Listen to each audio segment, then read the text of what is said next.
Howard, Lovecraft. All right, All we're gonna right. start. We're gonna start. All right. Hey, welcome to the Lovecraft Easing podcast. Our guest today is Nat Cassidy. Hey, Nat. Hello. Thank you for having me. Yeah, thanks for being here. Nat wrote a novel called Mary, An Awakening of Terror, and we'll talk about that in just a little bit. Let's do introductions, but first I want to say, I don't believe that Rick Lay is home yet from Pulp Fest. But he left me a voicemail today, and Ralph Grasso and posted a photo of him with his new award. He won the Lifetime Achievement Award, Pulp Fest. I think it's called the Munzie. Yes, it's named after the man who published the very first known pulp magazine, like in 1896. Huh. So he's been. I mean, he really deserves it. It's just such a treat to. Now he's got the Munzie Award, which that's just really great for him. Yeah, he left me a voicemail. He was just this morning or last night. I'm not sure which. He just sounded so excited. He said he's been wanting this for a long time. And man, if anybody deserves it, it's him. He really, really deserves it. I just wish he was here today, but he's probably en route back home. So anyway, in the chat on YouTube, I posted a link to a picture of Rick with his new award on Facebook. So it's really cool looking too. Very cool looking.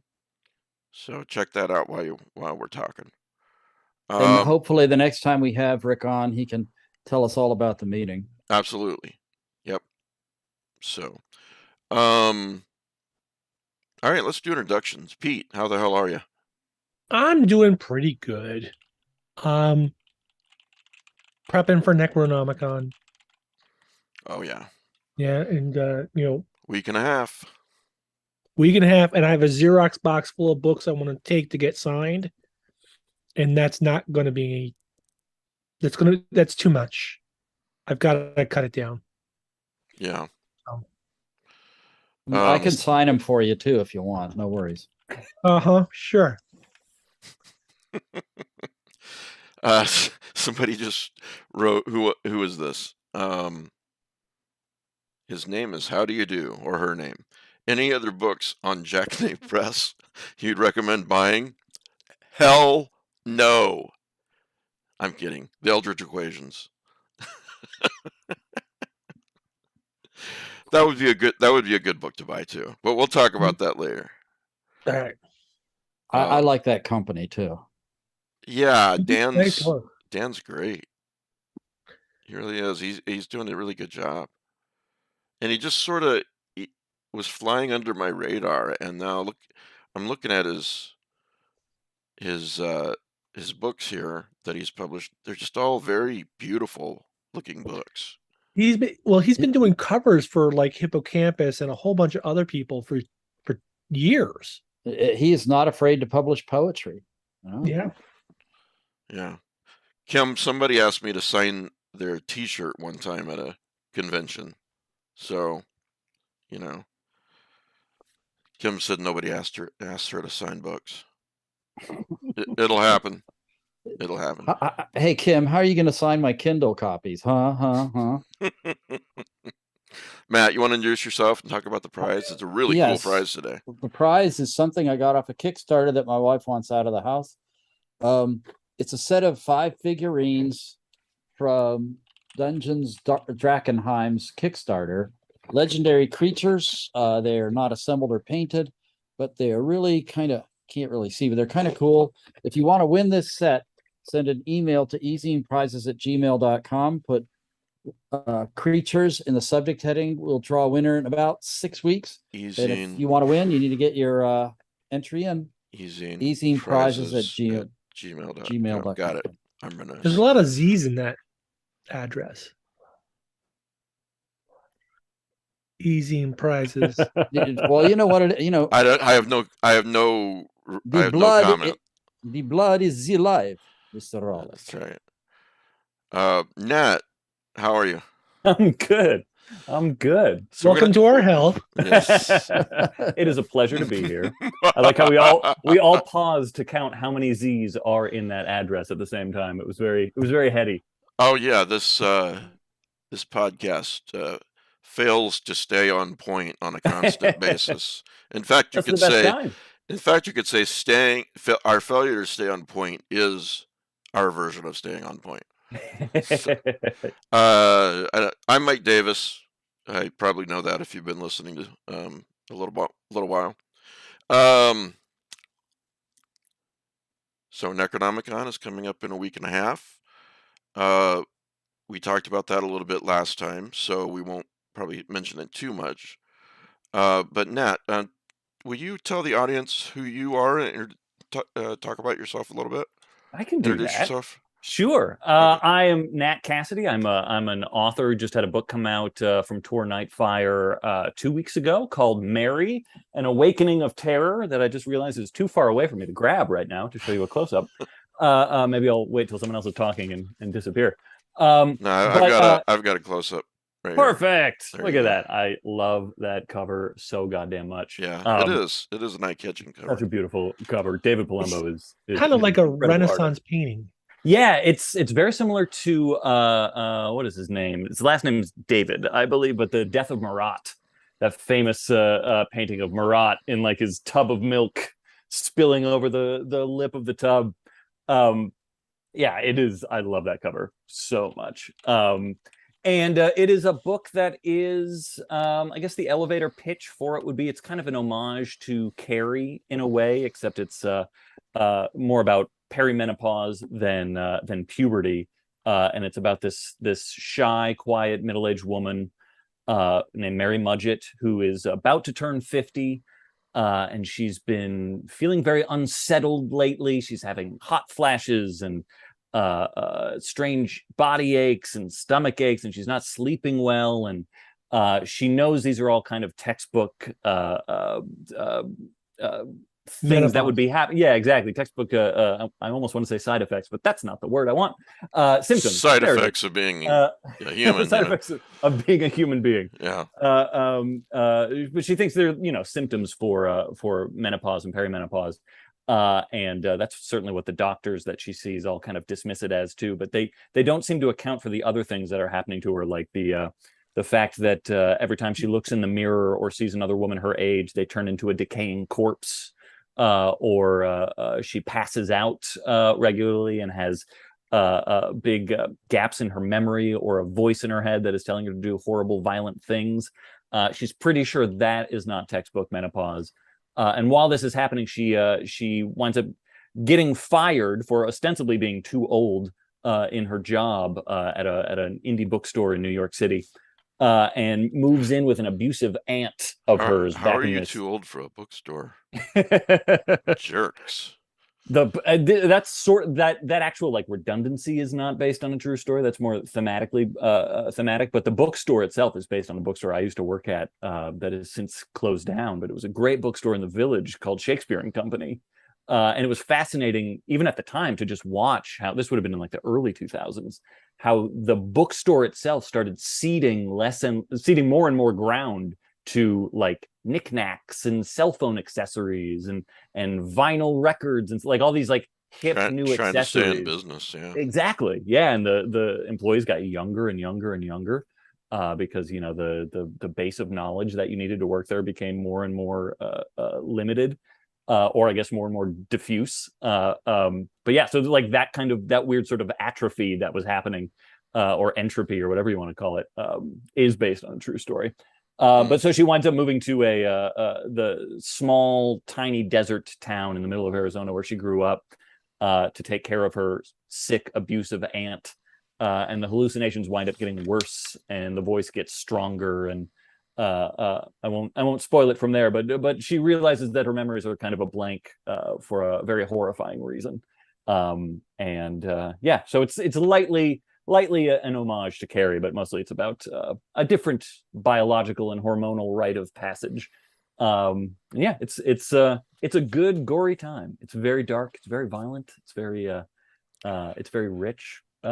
And then on the back, So this isn't a spoiler, but because it's on the back, but it says married.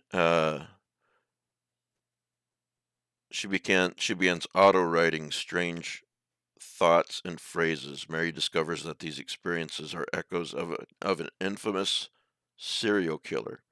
Then the killings begin again. Mary's definitely going to find herself. That's So, right. so yeah, yeah, that's great. All right. Kim says Mudgett. Is that a nod to Herman Webster Mudgett? It is actually. It's just kind of a wink. Like that doesn't really factor into anything, but there's a lot of like meta-textual things happening Yeah. with her, and yeah, there's a lot of serial killer lore.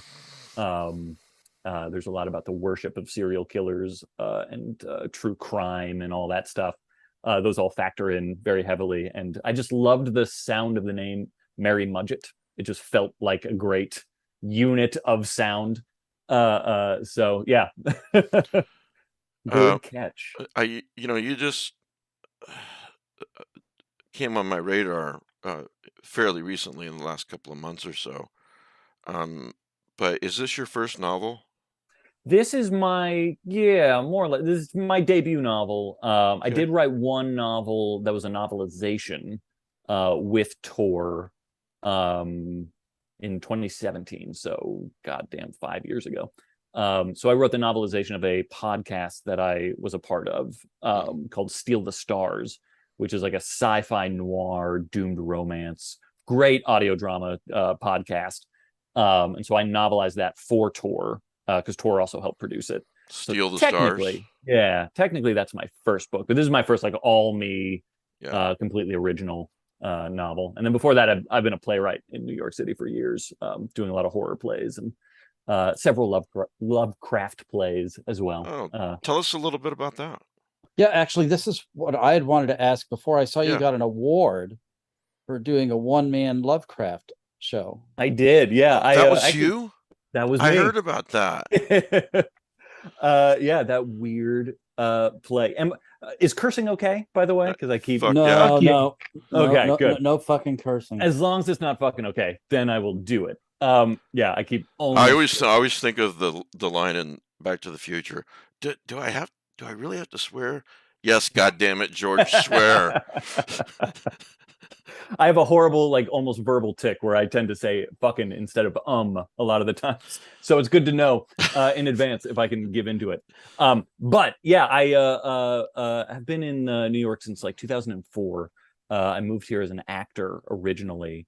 And then around like a couple of years of doing that. And like my background has always been in Shakespeare and classical theater. And I got just bored doing that for a couple of years and started writing plays. And like my biggest passion has always been horror literature. I've been reading horror since I was like, started reading Stephen King at like 7 or 8. And even my foray into Shakespeare, which I've been doing since I was like 5 years old, was because of Macbeth and ghost stories. I've just always been obsessed with horror and horror literature. And I would write like abortive horror novels and short stories and stuff like that when I was a kid. But after being in New York for a couple of years and just kind of growing dissatisfied with the acting scene, I started writing plays and specifically horror plays for the downtown indie New York horror scene. Ostensibly I first started writing horror plays to like kind of also act in, and really stopped liking doing that after like 1 or 2. So I only wrote them to like direct and produce. And my first Lovecraft adaptation was that one-man show, if I remember correctly. I have one other one that was an adaptation of the short story The Temple, that made a little bit of a splash in the off Broadway scene. I guess that was 2013. Yeah, I see what you did there. Yeah. Made a splash. The submarine play, making a splash. But yeah, the one-man show was a trip. That was called I Am Providence. There's a very long subtitle that I cannot remember to save my life. Did they? Is that filmed? Did they film that? Was actually, I was going to ask that because at Necronomicon they do plays like this.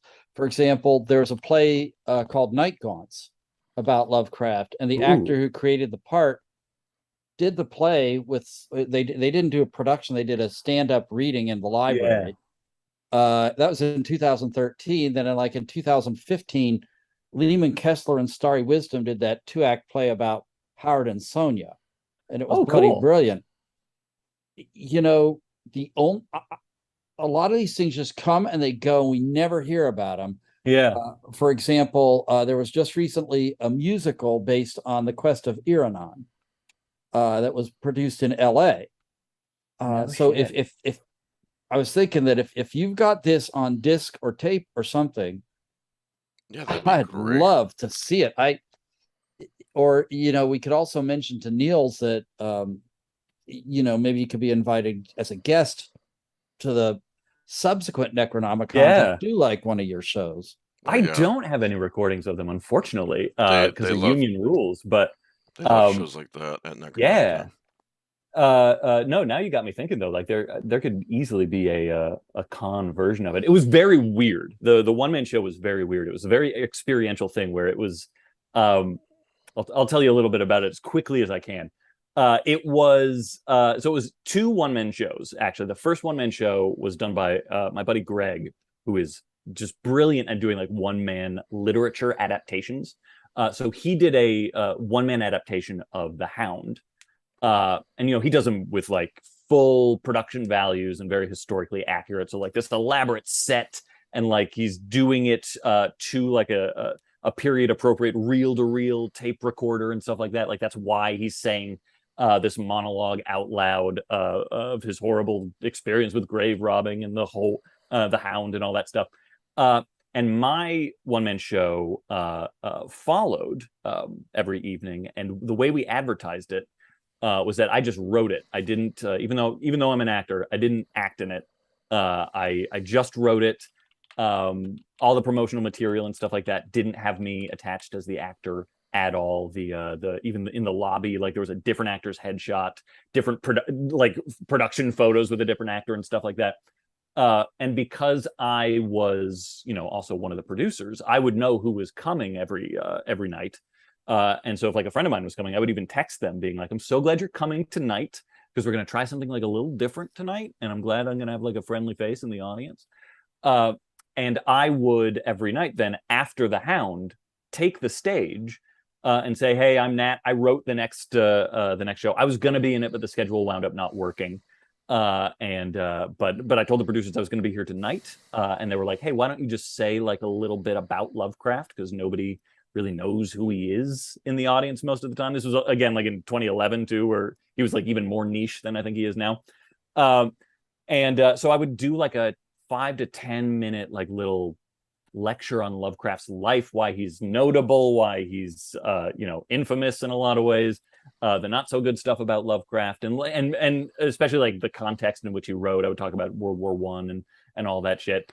And then when I was done with that, I would sit down and be like, okay, now enjoy my one-man show. I am Providence. And we would wait for the show to start, and we would wait and we would wait. And then this horrible explosion would come from the stage manager's booth, like the board just blew up.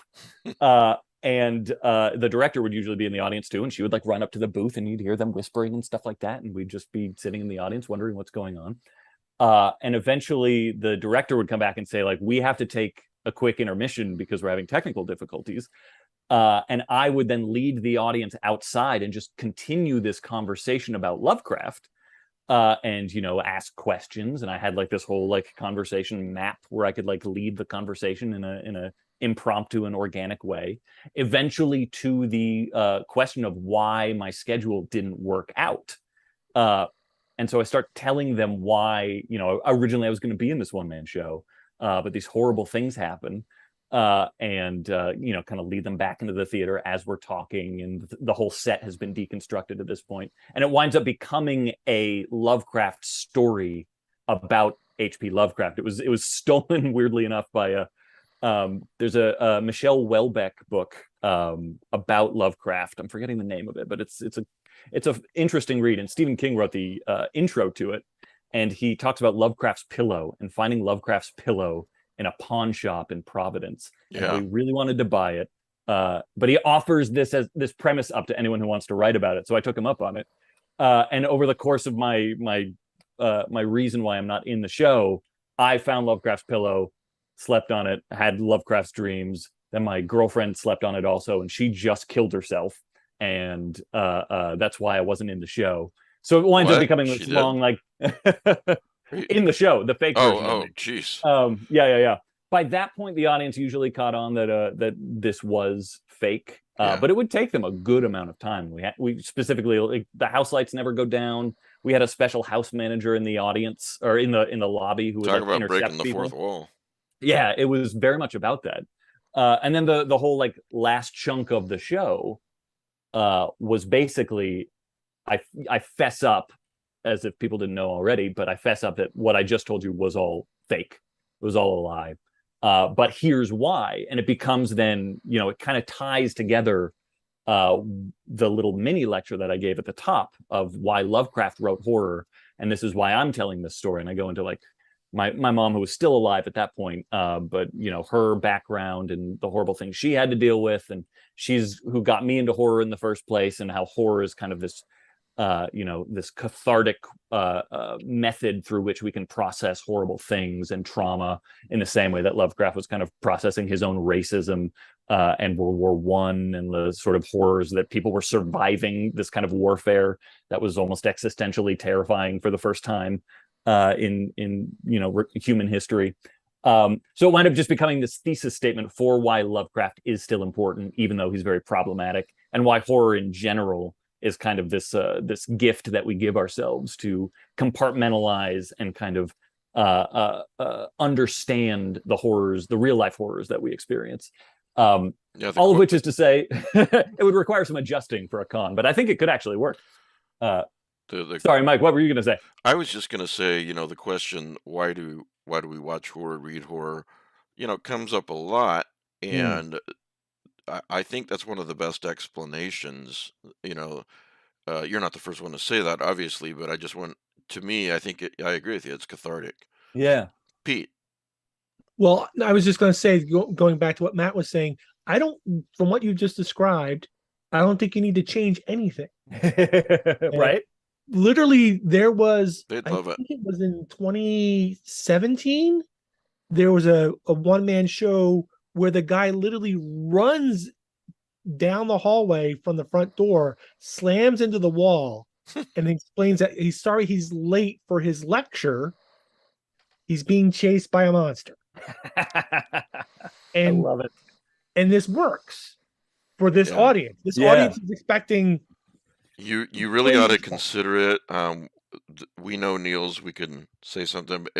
Necronomicon is every 2 years, typically. Oh, sweet. COVID aside, obviously, but there's a bunch of little theaters scattered out all around downtown Providence because it's Providence, but also the RISD is there, and Brown University and all.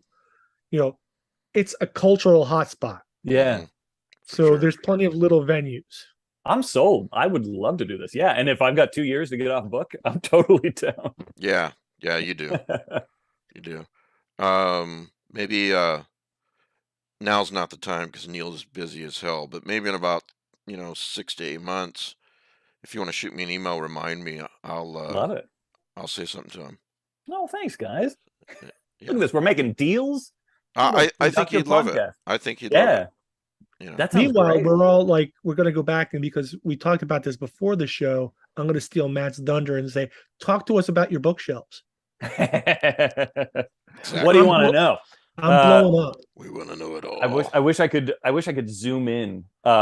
These are. I am, as I said earlier, like I'm just a lifelong horror obsessive, and these are double stacked. These actually they go back 2 layers of books. Oh, wow. So it's nice. Even more than you think. But yeah, like the tops are usually all mass market kind of horror classics and stuff like that. So like there's a bunch of Robert R. McCammon right there, and Joan Sampson and The Entity, Frank De Felitta, and there's some more John Ferris down there, and and Barry Wood and Kim Newman and you name it. It's all very paperbacks from hell. And then they'll get a little more trade the more they go down. There's my Sarah Langan shelf, and this middle one is mostly Stephen King. It's either Stephen King or that's actually like all short stories that I mean to read, short story collections, and then just random shit, and then more of the same there. There's my Ramsey Campbell shelf, my Peter Straub shelf, my Clive Barker shelf, my Michael McDowell shelf, and then over there, what you can't see is a lot of nonfiction, because I love nonfiction and history and stuff like that. Actually, like the plays that I write tend to either be completely horror or historical, and usually they're a combination of the two. Like my adaptation of The Temple, actually, I moved it to World War II, and it was very much about the politics of the Kriegsmarine and all that stuff through a Lovecraft lens. You're not the first person to do that. I think the Japanese adaptation of in a manga moves it to World War II as well. Ooh, I'll have to check that out. I love the manga Mountains of Madness, so I should definitely check that out. Yeah, and then over here you can't see, but here's a bunch of like theater shit, play scripts and acting books and all that stuff. When you say Not as paperbacks sexy. from hell, of course, I always think of those great '80s covers. Yeah. Charles Grant had some really great I got covers. a couple Charles Grant right up there, the Pet and some Oxford Station and all that. Awesome. Yeah. I love Charles Grant. Yeah, me too. I mean, Me too. I love everybody you mentioned, but he's the master of quiet horror. You know? Yeah, totally. The Pet was actually a huge influence on Mary. A weird thing about Mary. Really? Yeah, Mary, I actually first wrote at 13. I first wrote that book as a 13-year-old. Before you get remotely impressed, like it was a piece of shit, and it was very short, and I didn't know anything about life, let alone like menopause, so it was very superficial. But you can see my influences at the time so clearly, and it was The Pet, it was Carrie, and probably the biggest influence besides Stephen King was Ramsey Campbell's The Parasite and The Face That Must Die, just kind of like mashed together. And weirdly, I still have my copy of The Parasite that I read at that age, somewhere up there. And I used to always use like bookmarks, like day calendar sheets, like a Far Side calendar, day calendar as bookmarks. And there's still my bookmark from like age 13 in my copy of The Parasite, where you can see my little shitty handwriting, writing notes about like plot points in Mary, and like little ideas for what the book could be. So it's a long time coming. That's cute. It's much better now than it was then. But yeah, I loved The Pet. I love how The Pet was that like, almost bullied kid vengeance sort of vibe. I love that. Yeah. So one of the things people complain about this podcast is that we end up always like causing people to spend money on books. Yeah. Not going to change this time. No, it's just I don't see this problem. It's a good complaint to get. So, The Pet, couldn't pull it up. Yeah. I hope that's widely available still. Yeah, it should still be. It is. It's on Kindle as well. Oh, good. So, go ahead, Pete. Nat, what was your first encounter with Lovecraft? And obviously, it's been a big influence on your. That's a great question. And it's weird. Like I was actually listening to your interview with Joe Lansdale very recently, and his answer about Lovecraft was kind of similar to mine. Like I am fascinated by Lovecraft. I love Lovecraft's legacy, and I don't know if I'm a huge fan of Lovecraft. Like I love Macon and Blackwood and like the kind of Lovecraft like lateral moves a little bit more passionately.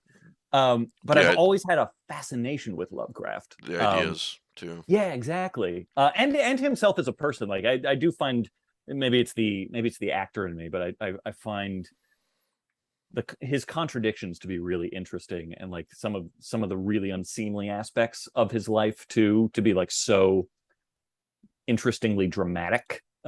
You know, like just the idea of him moving to Red Hook is such like a fish out of water sort of thing that you can see so clearly in his fiction at that time, that there's something really fascinating about that.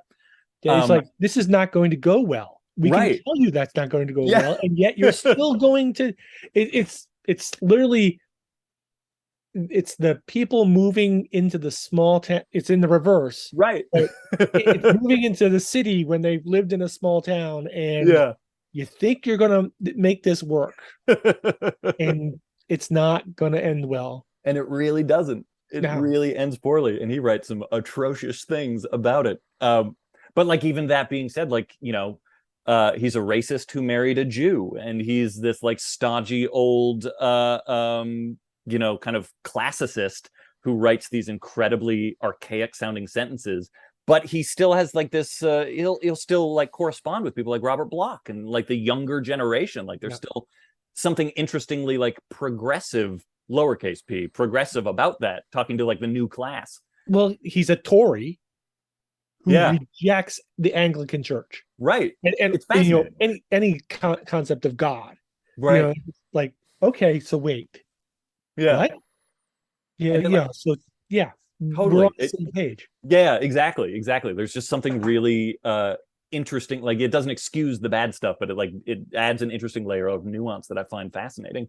And I honestly think I literally have a bunch of books falling off the shelf right now because they were shelved poorly. But I honestly think my first encounter with Lovecraft was the Berkeley paperbacks that have that amazing artwork. Michael Whelan. The Michael Whelan, like the double eye and I the think cockroach. Michael Whelan. Yeah, that's the Michael. I think Michael Whelan got a lot of people hooked on Lovecraft. Yeah, I was Whelan, like, what the fuck? Honestly, it's the gray and the red cover. It's those are the ones you're talking about. That's Michael Whelan. Literally, he did one painting, right, and they cut it into sections for all the books. Yeah, I tell you what, I would love to have that, and it's available, but it's a print. I would love to have that in the Lovecraft e-zine office here. I think that would be that so ended cool. up as the cover for the hippocampus, the Centipede Press Lovecraft art book. Yeah. Ooh. Oh, really? Yeah. Yep. It's such striking art, and it's so it captures Lovecraft in a very interesting way. It's so compelling. You're just like, how could anything this beautiful and horrific be in these stories? It's similar to like I have some I forget who publishes them, but some of the early like Clive Barker Books of Blood mass market paperbacks. There's this thing about horror; it can be very beautiful in a sense as well. Yeah. So yeah, he definitely captured that feeling, and it's not that his art was based on any one story in there, right? But I'm on his site right now. I'm trying to find the print. I can't find it. But anyway, it's really nice to hear that Mary, An Awakening of Terror. And by the way, folks, I've got the link in the show notes, so please check it out. You can just click the link, easy as pie. Do it. I'm so hungry. Please. You know you want to do it. Nat's got to eat supper tonight. I'll eat a seltzer. Come on. If you haven't read The Pet, folks, any of Charles Grant's writing, but there's just some really nice. I love. Here's something I highlighted in The Pet. He liked the autumn nights, the way the air felt like thin ice on a pond, crisp and clean, and ready to shatter as soon as you touched it. He liked the trees so black they were almost invisible, and the way the leaves were raked into huge gold and red piles in the gutters, and the way they made the air smell tart and smoky. He liked the sound of things on an autumn night, sharp and ringing, and carrying 100 miles. So, so good. Yeah, he's a master. But he's like an interesting, almost like inverted Ray Bradbury, because his prose is so crisp and like I love Bradbury, but Bradbury can get a bit purple. He rambles. He just takes you down a path, and you don't know where you're going. Exactly. And maybe you'll come back to the beginning. Maybe you won't. No, I love. You'll enjoy the trip, but yeah. But yeah, Grant is so like he's so precise and evocative. It's beautiful. Quiet horror. It could be a radio station. Exactly, quiet horror. So Nat, you hinted that this is inspired by Carrie. Mm. Do you want to go into that, or is that something we should just leave and I can cover it? I can go into it a little bit. And I actually there's an author's there's a foreword and an afterword, because my editor and some of our sensitivity readers and myself all thought there was like enough about the kind of process of writing the book and what the book is trying to say to warrant that kind of wraparound material. And the intro actually goes in a bit about like my first kind of obsessions with Carrie. Carrie was a very big fictional figure to me. And I at the like as early as like 6 or 7 years old, it was actually the cover of De Palma's Carrie that like really fucked me up. Speaking of like covers, I used to love walking up and down the video store aisles and going to like the horror section and just like looking at these horrific images and scaring myself silly. And like one of the scariest things about it, especially when you don't know the movie, is like you can't contextualize these images at all. So it's just like a shotgun blast to your psyche. There was an art to the video cover. 100%. Yeah. You know, we talked about paperbacks from hell earlier, but we need somebody to go back and do the same thing for VHS tapes. Yeah. And especially like so many of them had like nothing to do with the movie themselves. It was just this amazing artwork that was like I grew up in Arizona, and monsoon season was always this very strange time where you know you're sitting in the fucking desert and it's hot, and suddenly like this wall of storm cloud comes upon you and dumps rain. And I will never forget being like out, you know, playing as one could play in the desert at the time, because these were the pre-internet days, so we had to like go outside and do stuff, and seeing like a monsoon cloud coming, and immediately I would think of the cover of Fright Night and the cover of I think Return of the Living Dead 3, the one that has like the Fright Night cover, man. Yeah, that cloud with the evil face in it, and I would just imagine those two and like book it inside, because that artwork, which has nothing to do with your neighbor being a vampire or zombies, but that artwork was so terrifying to me that when I saw clouds coming in, but they understood that the job of the artwork was not to tell the story. The job of the artwork was to get you to pick it up, rent the video, or buy the video. I gotta fucking see this thing. If you picked up the tape, that was half the job. Right. Mm-hmm. You know, it's interesting. It reminds me, I've said this before, there's a saying in the 70s in the fantasy book market, if you got a Frazetta cover, it would double your sales. And don't you miss video stores? I mean, I can So stream pretty much anything, but it's like I want to go to the video store. You know, like going on a Friday night in the suburb where I lived in, it was almost like this communal thing. Okay, work's over. Everybody's like, "Oh, great, it's the weekend." They're all in the video store. You know, hey, how you doing? What are you renting? You know, and it's just you get multiple things because you know you're going to watch like 3 movies over the weekend, and not like you can come back. My brother used to work at for like a year. I think it was a quick job, but when we were younger, so like a year meant a lot. So he go ahead. He worked at a video store around the corner, and we lived kind of isolated. There wasn't much around us except this video store and a few other stores. And so he was able to bring home any movies he wanted, and he thankfully to me, like I owe him a lot for this, but he would bring home everything from the horror section. So like that was early, very important education, was just like all the fucking video nasty straight to video sort of garbage that he was like, I don't know what this is, but you seem to like it. and like that's what I would watch. And yeah, there was almost like this ritual to the store that was so.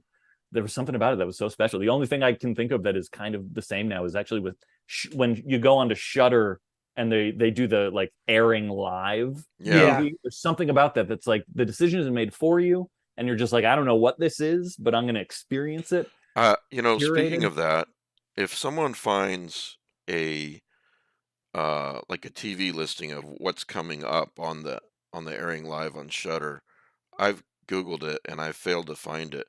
That would be a really cool way to watch horror movies with other people without Yeah, really without software or anything like that. Just say, hey, Yep. uh, XYZ movie's coming up at 6 o'clock. Let's watch it. that's a great idea. Um, Appointment viewing. if anybody finds a listing for Shudder's movie channel, please email me, lovecraftezine@gmail.com. So So I'd appreciate it. one of my favorite parts of the video store experience was you got there late and everything good is gone. Yeah, So now you have to pick shit.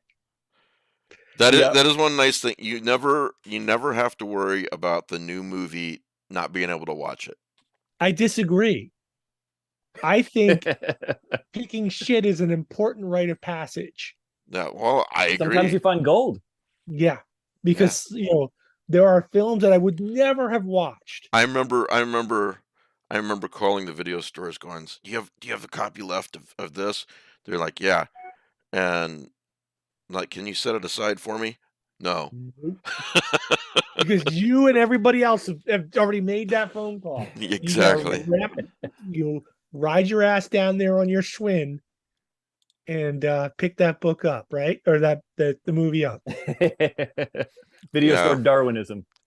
I saw a tweet a year or so back where somebody said, all I want to do is go to the video store and rent Scream. And the place smelled like popcorn. Oh yeah. Oh yeah. And Twizzlers. Yeah. God, we're And old. like shitty carpeting. Yep. And just teenage hormones. Just this strange, noxious kind of a amalgam of smells. And God, it was good. God, we were happy. Yeah. I once read I forget what I'm also like a huge music nerd, and I was reading some blog or something back in the day, and somebody made this comment that very much resonated with me of like, I'm paraphrasing, but it was like, I just want to listen to music that makes me feel like I felt the first time I heard the Beatles.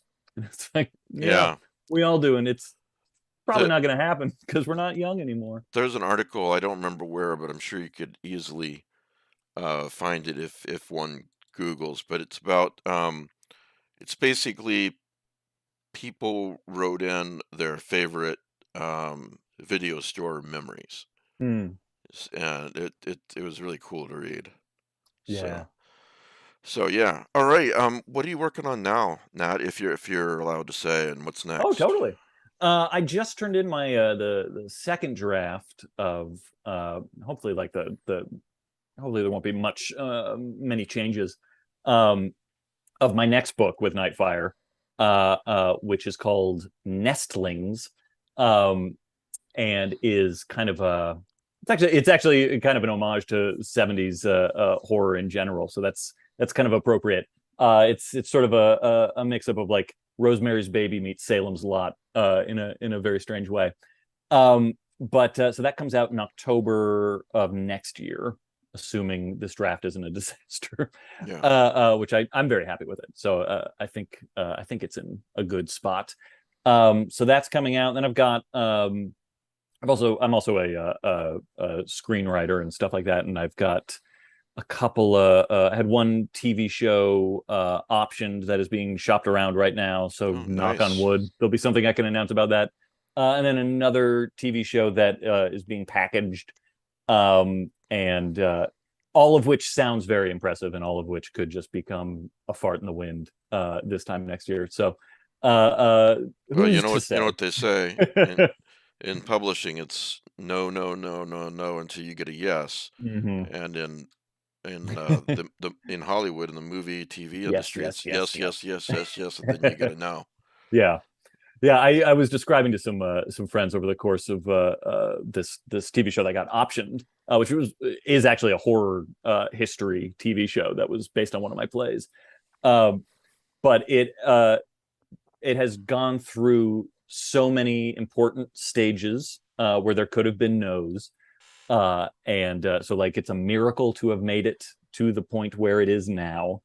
But the way I keep describing it is like it's basically like sitting down at a poker game and drawing like 7 inside straight flushes in a row, but you need like 10. So like the chances of that happening are incredibly remote. But it's fucking amazing that it even got this far. Yeah. So that's my attitude. Yeah. It's nice to be in the game. Yeah, and those are kind of the biggest things. There's acting work and stuff like that happens, but is incredibly impossible to predict.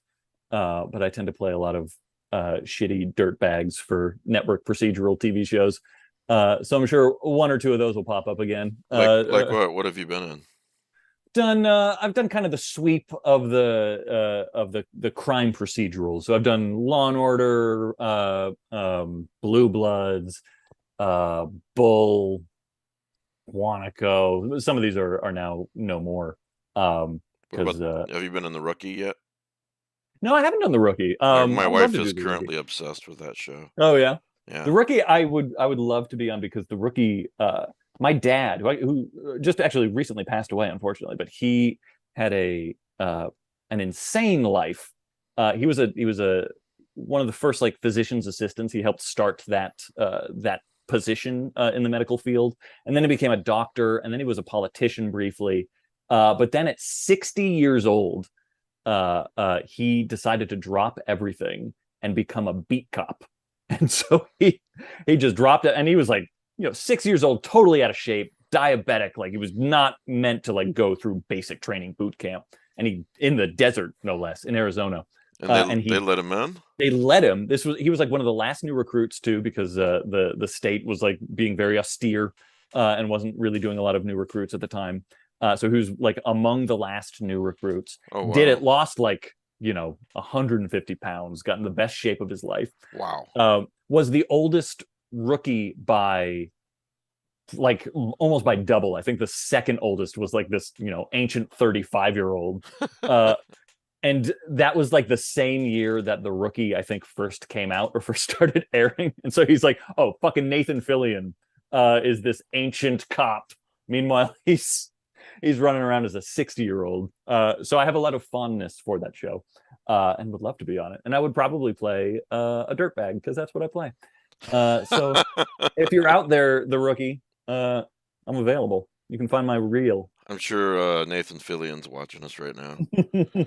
My wife actually did. My wife is an actor too, and she was in the soaps when she was very young, and she did a soap with Nathan Fillion for probably like a year or so. So they know each other. Yeah, I heard he's a nice guy. Yeah. Not at all like the jerk he played on the last season of Buffy. So what would you say? What are a couple of your favorites that you played in? Ooh, that's a good My question. wife is obsessed with Blue Bloods too. Blue Bloods was fun.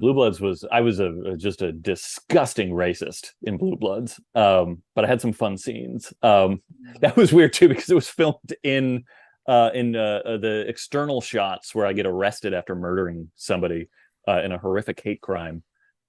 Were like literally around the block from my second apartment in New York City. So like I knew the area very well, and I'm on this giant film set just screaming horrible racial epithets, and like, oh, my apartment was right there. And it's an exterior like New York City shot too. So like there are passersby and just like people in the neighborhood just across the street. And it was very bittersweet to have to be such a piece of shit. No, I'm acting. This isn't me. I've always been curious and never had a chance to ask an actor that's had to do something like that. It must be very hard. it's not fun. I mean, there is like an element of fun to it that is kind of enjoyable. Because you're acting. Yeah, and it's a job, and it's a fun job, and Right. like you're with fun people, and it is, it's kind of entertaining to be a piece of shit. Everyone's excited when they get to play like Iago or something like that. Like it is neat to be the bad guy. But especially when it's like so, no offense to Blue Bloods, but Blue Bloods ain't Othello. So like it's not like poetry or anything. You're not like saying too much about the human condition. Yeah. And you're just kind of being an asshole. I have done some where actually I think Blue Bloods was one of them where like during my interrogation scene, I was, in the interrogation room handcuffed to the table. And like during setups and breaks and stuff like that, a lot of the times people wouldn't talk to me because like my face was just not a pleasant face to be dealing with at that point.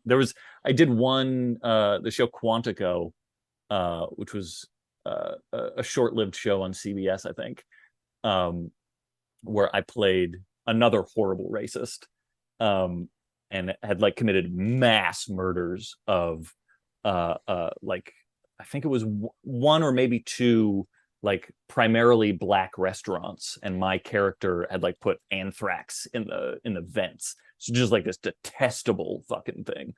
And he was part of like this, this domestic terrorist cell that was doing these sorts of things. And I got paid more for that role than normal. Like it was above my quote. And part of me was almost sure that the reason why they highballed me a little bit was because they knew I wasn't going to work again for a little while. And I wound up not. Like that was actually the last thing I did for like, I don't think I booked again for like almost a year because it was such a horrible role, such a horrible person, that I kind of understood. I have to be careful about how I splice my reel together, because like I've played so many shitty people that if I put them in like a certain order, it looks like I'm like signing off on that sort of role. Yeah, it's too bad they don't see past that, but you'd think they I would. usually it's have the like business. Yeah, exactly. I usually have like a like dirtbag kind of mustache too. Like Matt posted a link to your IMDb page, and yeah, you've got this mustache like I'm a creep. Looking at a lot of creeps. So I understand it, but there actually have been some roles where I've turned down the audition because I was like, I don't want to play that. Like that's a little too. No, I get that. All right, so the name of the book is it's been great talking with you, Nat. My pleasure. The name of the book is Mary, An Awakening of Terror by Nat Cassidy. I've got the link in the show notes. It's available in print, obviously, Kindle, and Audible too, I believe, right? Yeah, and the audiobook is fantastic. The narrator, Susan Bennett, does an incredible job. And I get to narrate the forward and afterward too, so you get to hear my dumb voice some more. All right. Well, thank you. Guys, Thank go out you. and buy this book. Nat's got to eat. Please. Yeah. I'm a debut author. He's got to eat, man. My family is starving.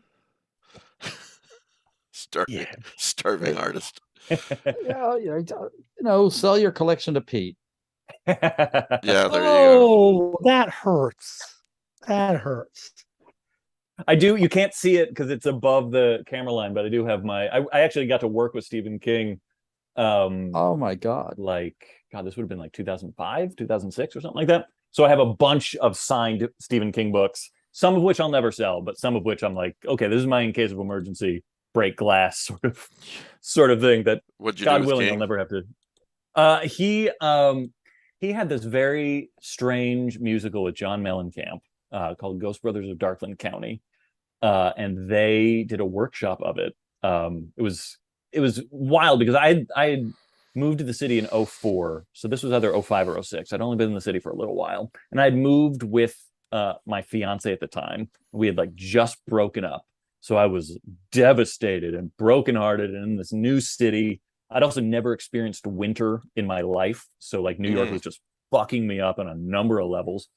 And one of my best friends who I went to college with, who had also just kind of, he'd been living in the city like half of a year longer than I have at this point, but he got hired to read the stage directions in a workshop of Ghost Brothers with Stephen King and John Mellencamp, and this star-studded cast and stuff like that. And so he went to the director and was basically like, my buddy's having a rough time right now. Can he be involved in this too? He's like a Stephen King obsessive. And so they wound up letting me, like, I just kind of lent a hand to the workshop. I moved a music stand at one point. I got Steve and John like coffees and just kind of sat in the house and was sort of, there as they needed me. So it was Somebody this has to do it, amazing, right? yeah, and it was like a week-long workshop, and so I got to spend a lot of time with them. And then King took us out to dinner as a group at the very end. So we all went to Chez Josephine, and I got to just hang out with Stephen King for a night, and he signed a bunch of books. That's And great. yeah, it was. And the shittiest thing was, so this was 05 or 06 or whatever. So this was like a couple of years before we all had fucking cameras in our pockets all the time. Yeah. So I didn't yeah. bring a disposable camera or anything like that. I have no Polaroid. photos of this at all. Yeah, I should have brought a Polaroid or like a little digital thing, but like, I have no documentation of this beyond like the autograph book. So it's very ephemeral, but you have your memories and you have your signed books. exactly. So, and it sounds like it was a wonderful experience. It was a ton of fun, and they were both lovely, I should say. All right, let's. Are you going to hang with us for a little bit, or do you need to go? I'll hang. Yeah, if I disappear, something happened, but I'll hang for a while. Let us talk about a book called The Eldritch Equations. Good Pete, title. And the link is in the show notes, as always. Yes. Pete, would you like to talk? I'm just picking you at random, but would you like to talk about this book? Would I like to talk about this? The Eldritch Equations. The Eldritch by Equations. Peter Rawlik. And other what? And other investigations. Right. So if you've read Reanimatrix, at the end of Reanimatrix, my protagonists, and we'll put those in quotes, set up their own. They set up their own shop to do investigations in Arkham. That's what the Miskatonic Spiritualism Club is about. And Miskatonic Spiritual Club is one of their adventures. Yes, you guys should pick up that book too. So Miskatonic University Spiritualism Club is a Christmas horror ghost story that is the Peasley, Halsey, Peasley, and Lydecker are hired to protect students during a investigation of a haunted house, and things go horribly wrong. I have a copy of that book, and the weird thing about it is it's not signed. Well, you have to bring it to Necronomicon. So Jeez. Tell us about the Eldritch Equations. You have two covers, first of all. Yes. First, so there's this beautiful, what we're calling, I guess it's called the silver screen edition. It's just sort of this black and white silver noirish feel to it. That's gorgeous. Yeah. And it's really nice. Again, it's art by Dan Sauer, and it's being put out by Jackanapes Press, which is Dan's press. All right, quick question. Hector Plasmic says, need these an ebook, Pete. No room at all for printed books anymore. There will be. I think pity, he says. Yes, there will be an ebook edition. There you go, Hector. No, I'm sorry. I said that's weakness because I have no room, no shelf space. I got books stacked in the corner and in the basement. My wife hates me, and I'm still buying books. So come on. On that note, Matt, yesterday my wife. And you know what? Well, on that note, you're selling 2 covers of this book, and I have to get 2 of them. All right, so the other cover is sort of like purple and pink, and it's over the top, and that's going to be the standard edition. But this one is going to be like the noir edition. But on the note of the space, yesterday my wife came home unexpectedly while I had the measuring tape out, trying to figure out how to put more shelves on top of the shelves I already have. Oh God. Did you And get in she's trouble? like, "Oh hell no, hell no!" You know, Okay, every time I so get a book Pete, in the mail, Danielle's like, "God damn it! Did Pete Rollick send you another book?" okay, so I've got a 90-gallon aquarium, and I got a black thumb, and my Placosmus just died. Okay, I'm get rid of the seriously, aquarium. I'm seriously thinking it's right opposite me, and there's space for a big bookshelf there. Yeah, Yep. it's time to And get rid of the I'm- aquarium. I'm thinking that all these dying fish over the last decade have been trying to tell me something, and this might be their last cry. They're giving for their mercy. lives for your books. They might. Yeah. So anyway, go on, Pete. All right, so Tell us about the book. Eldritch Equations is actually it's a collection of investigations that the detective agency is dealing with. They're dealing with Toussaint Delaporte, who is he's hinted at in the Rats in the Wall as the heir to the Delaporte family, industry. He's taken over, but he's got problems. Somebody's stealing equipment and stuff, so they need someone to figure things out. Jane Grimm is an heir to the German family from the Facts in the Case of Arthur German. So she's having to deal with Wait, sorry, Grimm, Grimm. Yes, Jane Grimm. Gri. Grimm. Yes. So the great grandmother of Ben. Shh. Just you be quiet. We can have fun. So they're helping her out with that. Asnith Waite is getting married. Good and for her. That's Good right. I've had my fingers crossed for that crazy kid for a long time. That's right. So she needs security for her wedding. Her? Their wedding. Yeah. Her.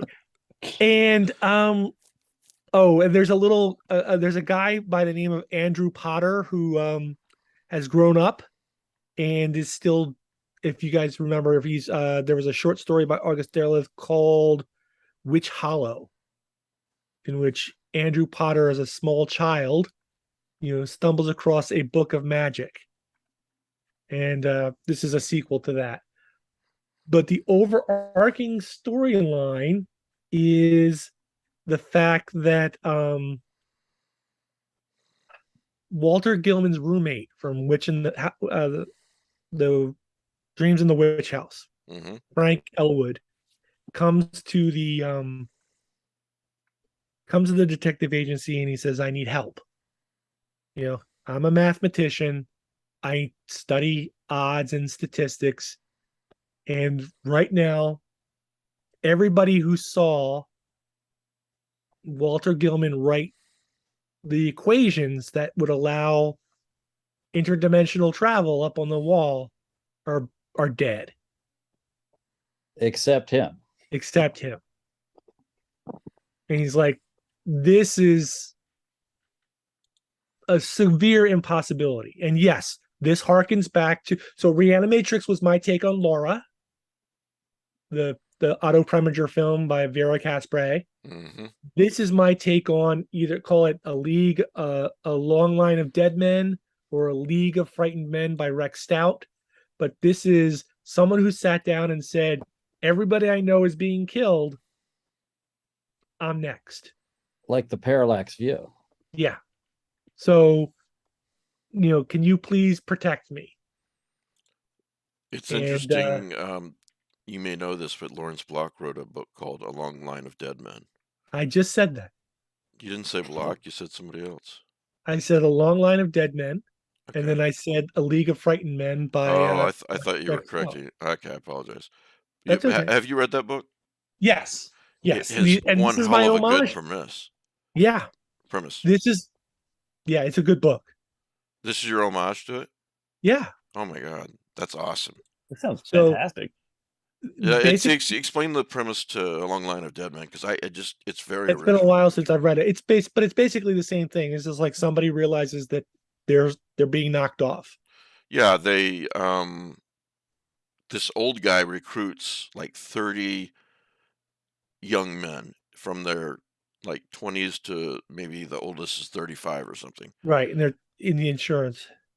Yeah, and he says the idea is to realize that we're all going to die. He said it a lot better than I'm saying it right now.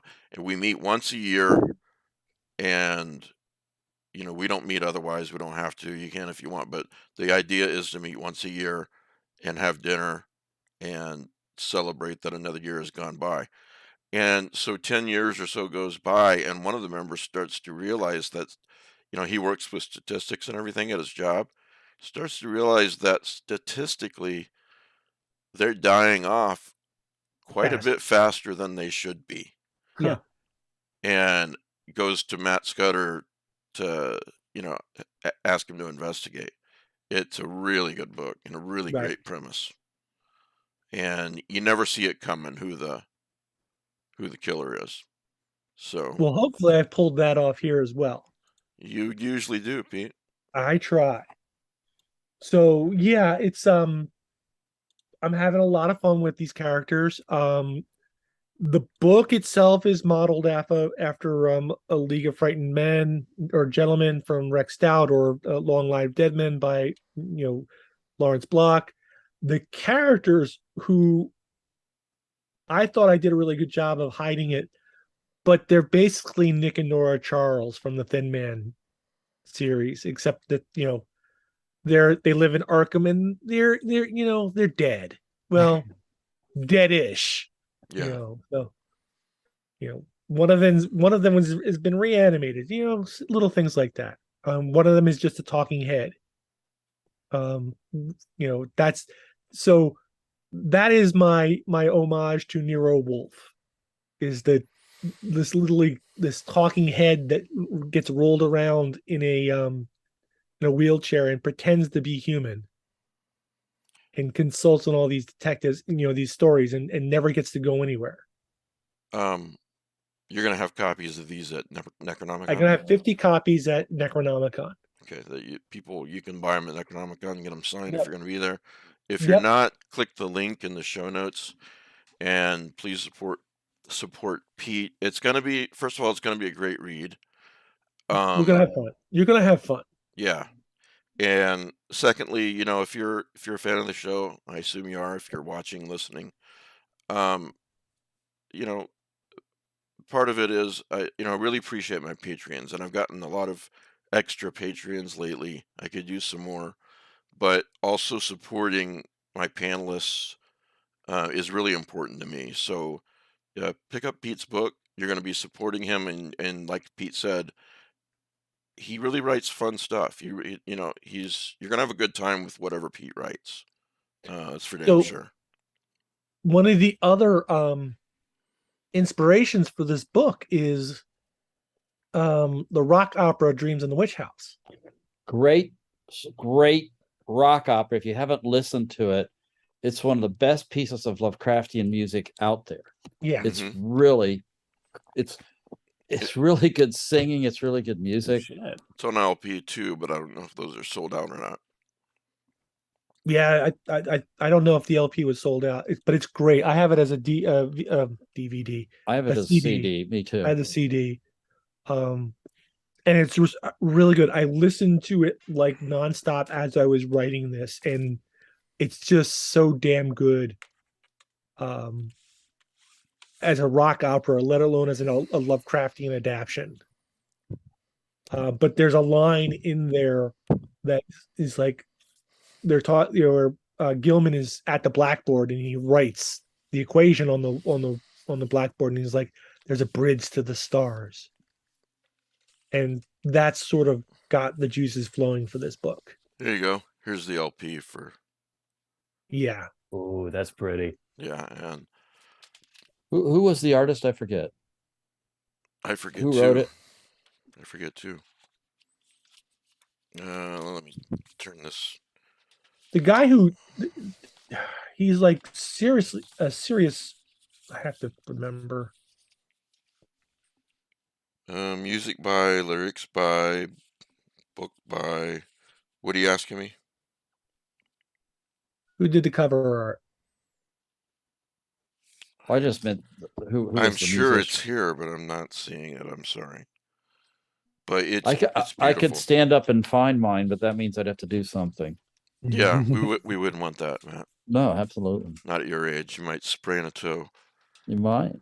So, all right, pick up Pete's book, please. Like I said, it's in the show. The link is in the show notes.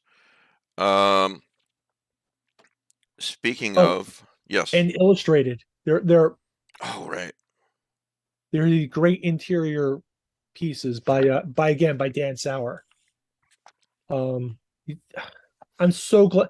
One of the reasons I went with Dan is because I bought a lot of his books, and I sat down with him over the phone one night, and I said, "Look, I'm going to give you something. I want you to read it." And he did, and he came back and says, "Well, what do you want to do with this?" And I said, "Well, I want you to publish it." And he's like, "Well, we can do that. We can do that." You're right. And everybody listening, you really should check out Jackanapes Press website. There's a lot of beautiful books there. Yeah, he does a lot of nice editions. So, And Pete, can I ask, is this a standalone book? Because it sounds amazing, and I want to jump into it. But should I have read others before? Is that helpful? Here's what I think. It's helpful, but it's not. What's that? Here's what I think.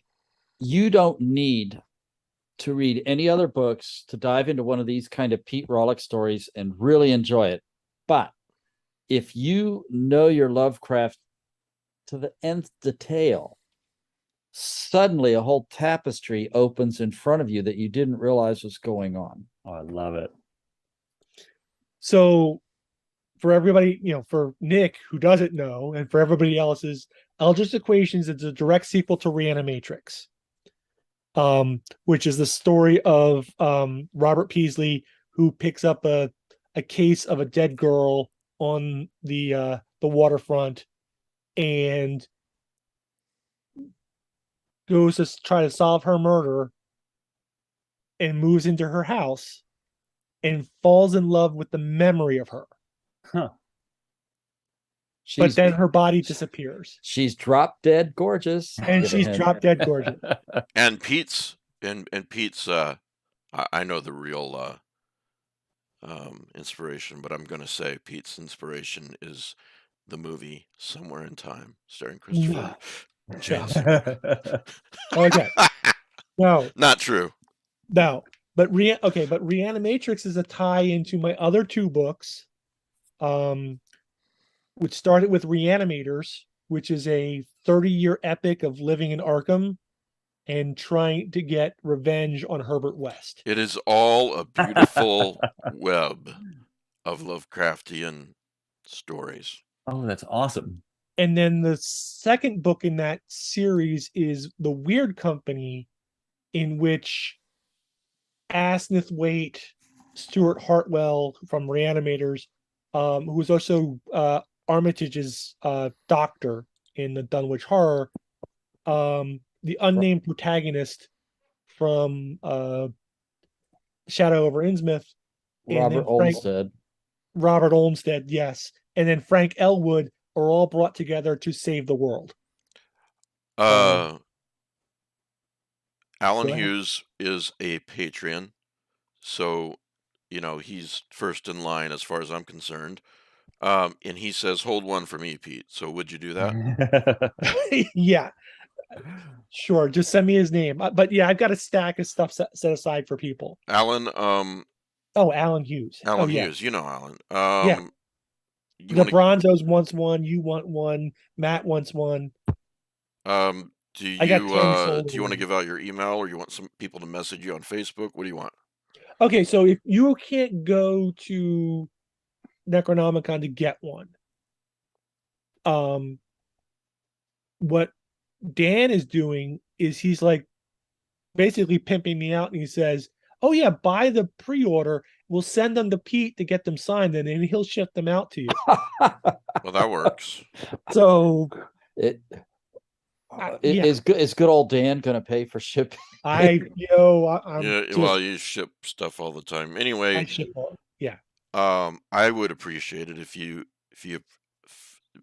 put the Patreons first in line. That'd be great. I can do something like that at Thank Necro. you.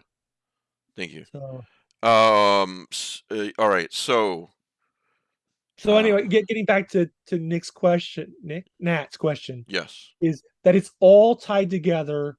I even have a set of short stories that run from the dinosaur age to the heat death of the universe that are tied.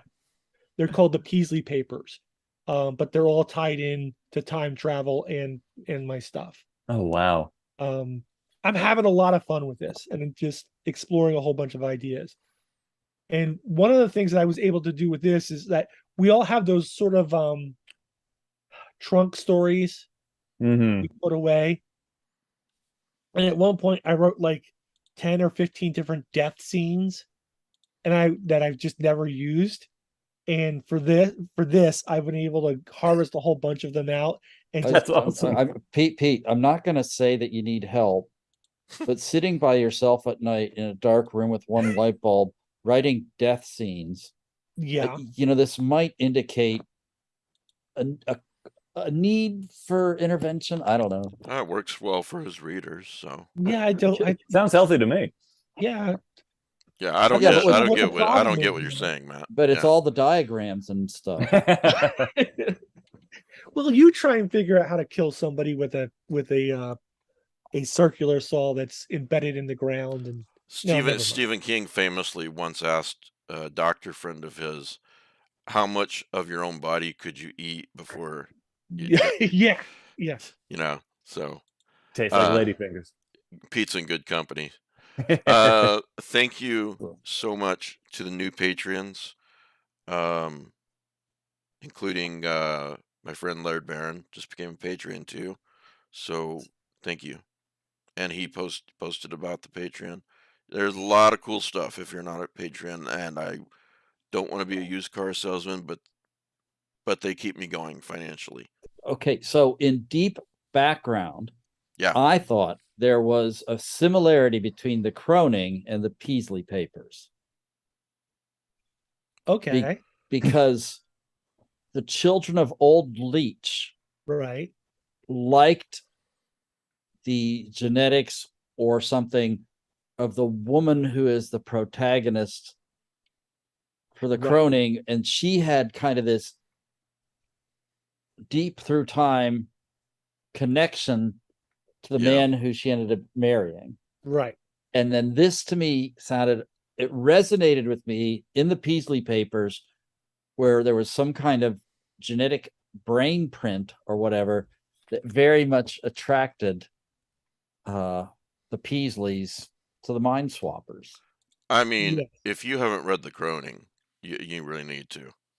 So, yeah. Anyway, the Patreon is patreon.com/LovecraftEzine, or just Google Lovecraft Ezine Patreon. So thank you so much to all of you. Got a hotline now. If you want to call, Pete's laughing his ass off. No, it's like Lovecraft Easy 911. What's your emergency? Well, what's your Okay, Lovecraftian emergency? So last week, Mike said, I bet Carpenter's Yeah. gonna call.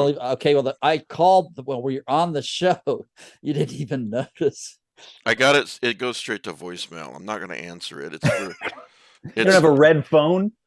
It's for if you have a comment or question about the podcast, you want to ask a guest, a question, that's what it's for. If you want to insult Matt, that's what it's for. It's 515-650-2540. Please leave your Lovecraftian emergency at the tone. Press 3 to sacrifice a goat. Press 2 to sacrifice Pete Rollick. Not really, but 515-650-2540. It's in the comments, so you don't have to actually listen to what I'm saying here. TBR, you guys know I always do this. Add some more books just to really build your TBR up. Pete's one of them. The Autopsy, Best Weird Stories of Michael Shea. That's another one. That story. Wait, who's the publisher on that? Yeah. That's Hippocampus, isn't it? Yes. It is hippocampus. Okay. And then my third one is a book called The Shadow People by Joe Clifford. Now, I've always been interested in shadow people. There's an old time radio um, episode of the Hall of Fantasy that's really, really good called The Shadow People. Anyway, Brandon Causey is finishing his last semester as an undergrad when he learns his childhood best friend, Jacob Balfour, that's a last name for you, has committed suicide. The news does not come as a surprise. He had battled schizophrenia. Jacob was found several states away. I'm just reading some of this. When Jacob's estranged grandfather, Francis, who also suffers from schizophrenia but chooses to go untreated, arrives for the funeral, he tells Brandon that Jacob did not kill himself. Jacob stumbled on a secret so deadly he was murdered to keep it quiet. Here's the interesting part that got me to buy this book and start reading it. I'm like 3 chapters in. Soon afterwards, Brandon's life takes a turn for the strange. He notices odd cars and lookalikes, doppelgangers, I love doppelgangers, following him. His personal property is hacked and stolen, and Brandon can no longer trust what he thinks he sees, as his grasp on reality recedes and falters. Brandon must question whether a sinister group of doppelgangers, whom Jacob dubbed the Shadow People, I mean, this is Mike Davis written all over it, are really responsible. Events conspire to put Brandon on the road with Francis as the unlikely duo travel across the upper Midwest, attempting to learn the truth about Jacob's death. So, you got your buddy cop movie in there too. Not really, but Looming Low 2 will be available at Necronomicon, I hear. You're muted. That's what I hear. They are sending a review copy to Pete for me. Oh, nice. Thank you. You're welcome. Let's talk about Prey for a moment. Oh gosh, what a romp! Yeah. I had a Spoiler- movie all lined spoiler-free. up. I had a movie lined up for movie night, and then I heard this was streaming on Hulu. I got the cheapo version of Hulu where you have to ads, but at the start of the show there was one commercial and they showed it straight without ads. Everybody, there's like, you had a crowd of 11 people watching. Everybody loved it. It's just like, don't think about it too hard. Don't compare it to the original. Enjoy it for what it is. It's a very atmospheric, well thought out action movie set in the early 1700s in the Great Plains. Yeah. Wow, was it? It was just fun. Before I watched it, Pete told me that, in his opinion, it was the best of all the Predator movies. And after I watched it, I have to agree.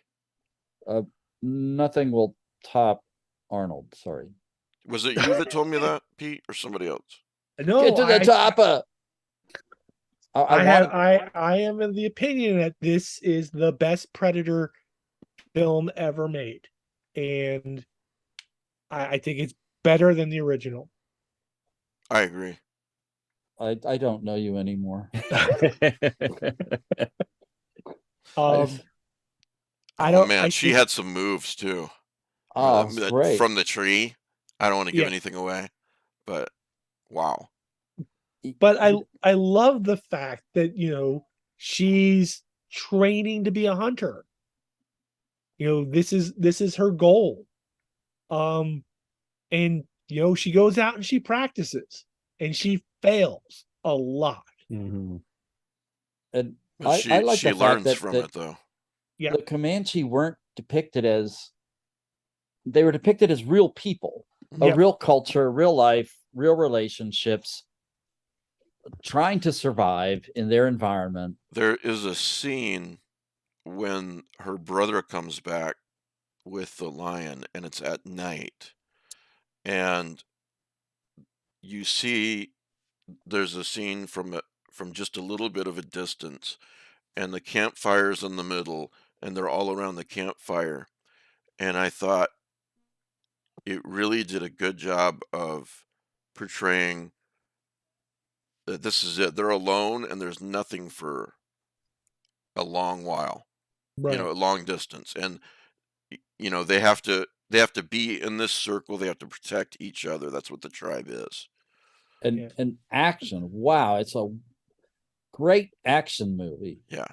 I mean, if you want, there's gore, there's violence, but it's not like a slasher. Like No, I didn't think. Yeah, it was great. we There's just watched a shocking amount of deaths that happen like in the background or just off screen too. Like it's Yes. really gory, but really understated at the same time. It was really impressive. There's that scene where they've set up the sniping run. right. Yeah. The two guys are talking, but in the background, everybody's being killed. Oh yeah. Right. I love that. I had to And- rewind that. I'm like, what the? Did I just see what I thought I saw? Yeah. I don't see how anyone could not like this movie. I just So good.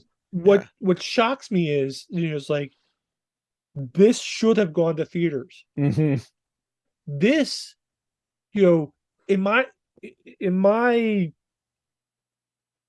complete misunderstanding or lack of understanding of film and film business, I get the feeling that the Predator films were dead as moneymakers because The Predator was not a good movie.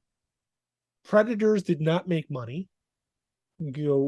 These were not good films. Aliens versus Predator 1 and 2 were not good movies. I like them, but they're not good movies. They didn't make a lot of money. So I get the feeling that that franchise was relegated to the dustbin. And oh, by the way, we made this movie, Disney, figure out what to do with it. Disney doesn't even put it on their channel. They put it on Hulu. So wait, if she Disney, so is she now a Disney princess carrying a predator? Well, never mind. I'm gonna say I don't want to spoil anything. This could have gone to theaters. It would have made so much money. Yeah. On the other hand, I'm sure a lot of people are subscribing to Hulu based on word of mouth. This, I even from before the pandemic, I have not liked going to the movie theaters because people are just rude. Somebody said, a director I read just the other day talked about that going to the theater is, the advanced experience or something like that. What he said, I'm like, what the hell are you talking about? Yeah, if you're going to an Alamo Draft House or the Hollywood Theater where the sound is perfect and the crowd is there for the movie, Right. and all the phones are turned off and no one's talking. Plus, never any subtitles. Right. I need subtitles. Mm. Yeah. I'm half deaf. I need subtitles. So, and a lot of people don't realize that, compared to your local theater or compared to the local theater, your home experience is superior. Mm-hmm. Plus, I can hit pause. Yeah. Mhm. Well, Okay. I would make a gentle argument in the other direction that you cannot appreciate the sound and cinematography even in a nice home theater the way you can on a big screen. I would agree And with the you. other thing is some people's spouses wouldn't be compelled to get up and pause it every, say, 15 to 20 minutes. Who are you talking about? Or nobody. I'm speculating, or start talking about what are we going to get from the grocery store tomorrow? Yeah. That sort of stuff might not happen if you go into the theater. Right. I'll even own up to the fact that I have a really fucking hard time not looking at my phone when I'm watching a movie. Even if I'm enjoying it, every now and then I'll pick it up. But when I'm in a theater, at least I feel like the social pressure to not double screen it. Yeah. Really? I never even have the temptation. It's such a horrible fucking. It's almost mechanical at this point. I Yeah. will watch something and I'll just be like, and I won't even notice until it's in my hand, and I'm like, God damn it, I've been surfing. I hate it. Yeah.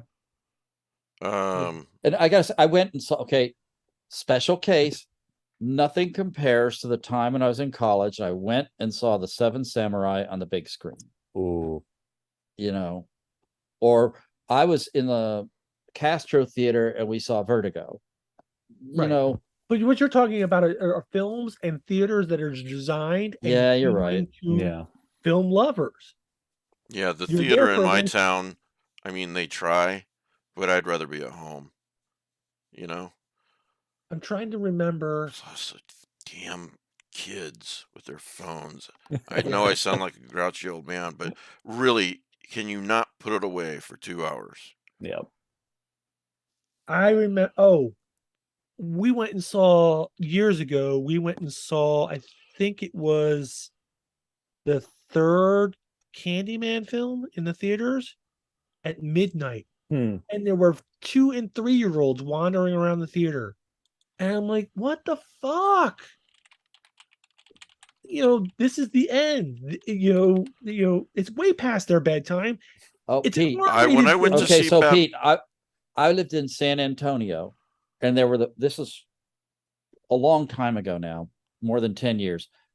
There was the first run theaters. There were a lot of them. There was this one huge 18-20 screen complex was the second run theater where the movies would go and they'd live there for a while the studios made a little for $5. It was right. okay. Well, no, this was $1 $1. to get in. Okay, for the matinee, and families would go, bringing a cooler, and everybody, including the kids and grandma, because they didn't have air conditioning. Right. And then they'd stay there the whole day. When I went to holding see court, watching when I went to see movies. Batman v Superman, which is rated R, by the way, a couple of ladies had their kids, like 2 and 3-year-olds, and they're just wandering in the aisles and everything. And I'm like, I'm pretty laid back, but I'm like, come on. She's like, well, what do you expect me to do with my kids? I'm like, well, don't come to the movie theater, you know? Yeah. Anyway, Well, and now it's like, you walk in the door, it's $50. exactly. Yeah, it's just Oh, do you remember the show Married with Children? Oh, There's yeah. late in its run, they had this episode where they went to the theater and they ran up to the concession stand and they were like ordering everything. And the woman says, that'll be $100. They go, we don't want any of this stuff. And now it's true. Yeah. Okay, so yeah, if you haven't watched Prey, man, you really should. Yeah, Okay, And the Comanche dub is also awesome. Yeah, That's how I watched it with the Comanche dub. is worth it. So cool. on the Lovecraft Easing YouTube channel, one of the playlists is horror stories stream. I've got 4 or 5 there so far, and 3 or 4 coming up in the next few weeks. The next one will drop this week, and it's a story by Larry Barron. So Nice. and so if you haven't checked out those stories, check them out. There's one Lovecraft story read by Soren Narnia.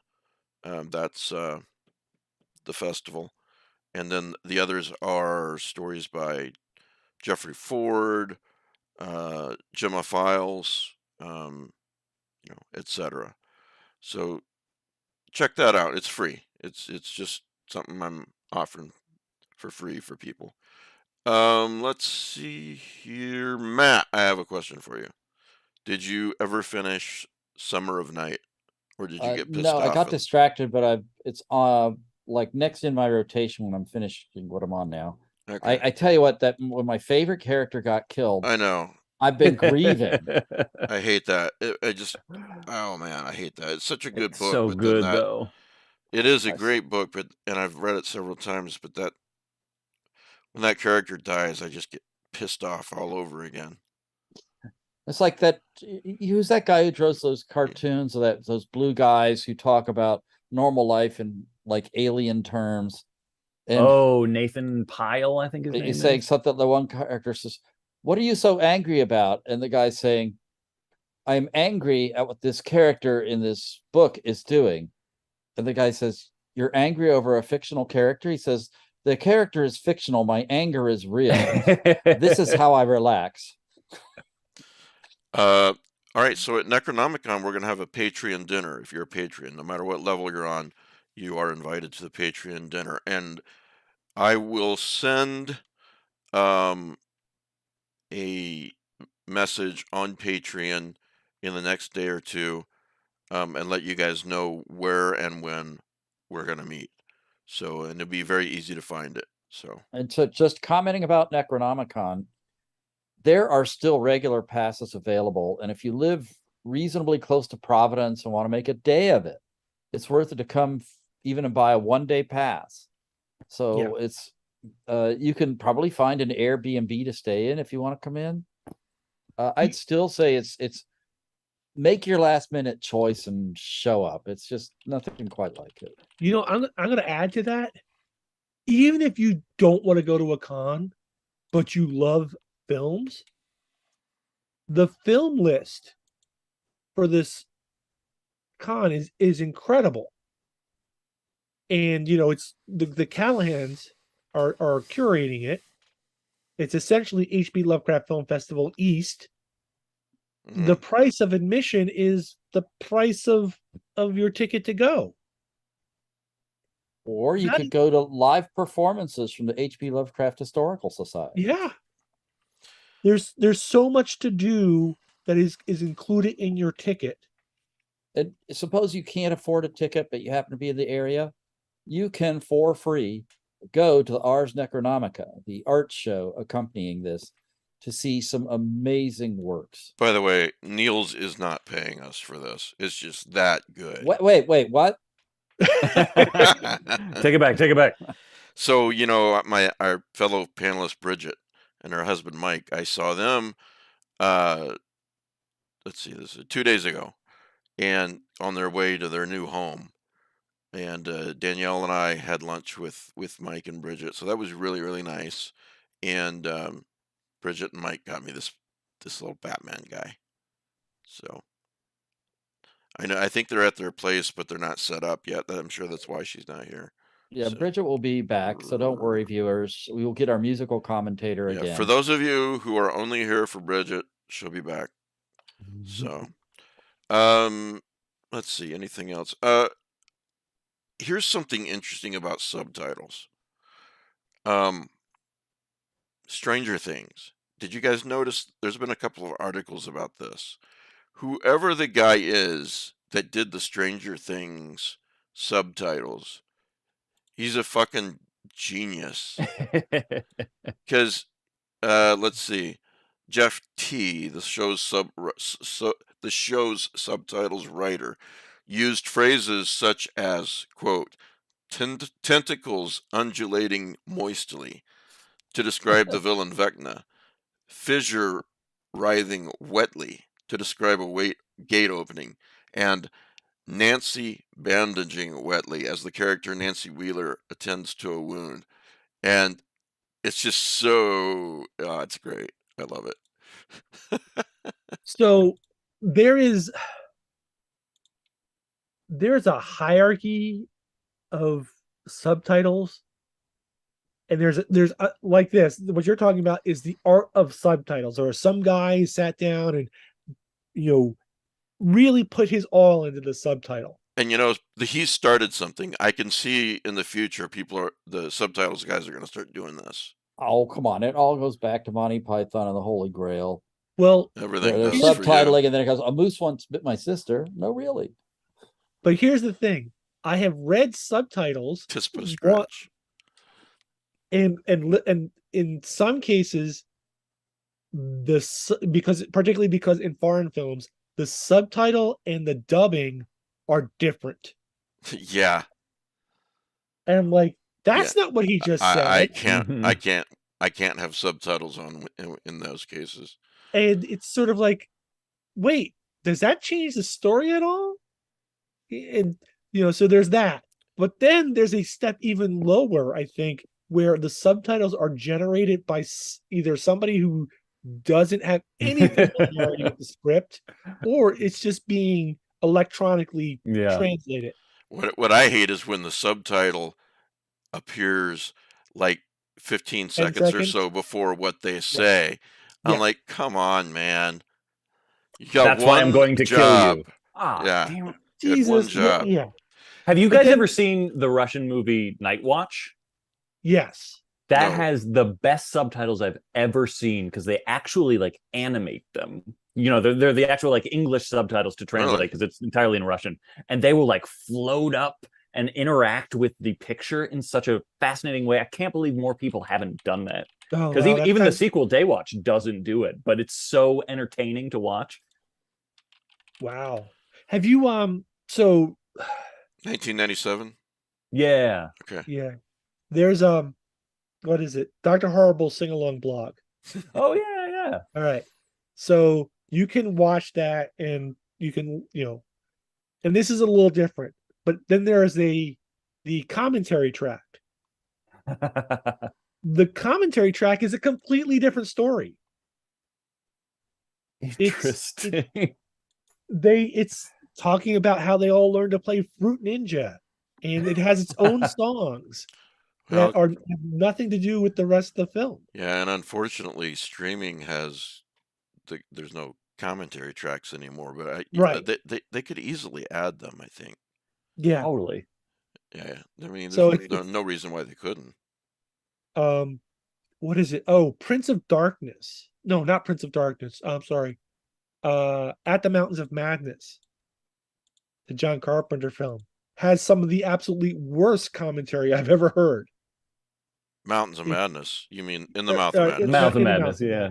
Yeah, in the Mouth of Madness. It's like John Carpenter and the lighting director.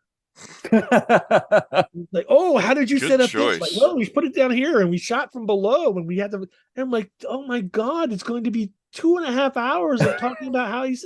And I'm like, I'm sure it's fascinating to somebody, but we couldn't get anybody better. Yeah. Hey, if you read a book we've recommended or a book on the TBR of any of these episodes, write or call. Let me know what you thought of the book. I'd really appreciate it. Lovecrafteasing@gmail.com, or what's the number, Pete? You need to have it memorized. I'm not calling that number. It's sort of like the Black I've gotten Lodge several calls 911. already. What's your Eldritch emergency? You know what? My hands hurt. I get tired of typing replies sometimes. I have to wait. So a voicemail's nice. You know? There's this Canadian show I used to love called Red Green, and they had this men's club called the Possum Lodge, and they had a Possum Lodge emergency 911. It's like they would answer. It's like, my wife, she left me alone, and I don't know how to cook, and I don't know what to do. It's like, okay, it's okay. It's like, you go into the kitchen, look for the big white thing. It's the refrigerator. Go over to the refrigerator. Somewhere on the refrigerator, there's a magnet. And underneath that magnet will be a piece of paper. This is what I think you've set yourself up for. And they give the guy directions on how to order a pizza. Hey, I know where the delete button is on the This is voicemail. what 515-650-2540. So let us know what you think of the books, the show, suggestions for future guests, advice for Pete, life advice for Pete, things like that. Whatever. you should have gotten 1-800 bat shit.